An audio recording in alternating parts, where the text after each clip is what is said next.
Israel ने सारे कानून की खिलाफ वर्जी करते हुए, चार्टर ऑफ डेमोक्रेसी की खिलाफ वर्जी करते हुए, यूनाइटेड नेशन के कानून की खिलाफ वर्जी करते हुए एक हमला किया है ईरान पर, जिसकी सारी पाकिस्तानी कौम मजम्मत करती है। हम ईरान के साथ खड़े हैं और पाकिस्तान जो है, पाकिस्तान का मुसलमान इसराइल के खिलाफ ईरान की जद्दोजहद में ईरान के साथ है और हम समझते हैं कि ईरान हक पर है और ईरान का हमें खुलकर साथ देना चाहिए।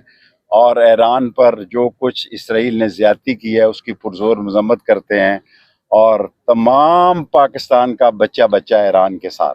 बजट के बारे में बात, बजट जो है वो किसी गरीब का बजट तो नहीं है, ये तो बजट देने वाला खुद कहता है कि कर्जे का बजट है।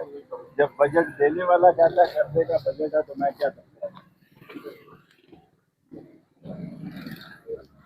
वो सर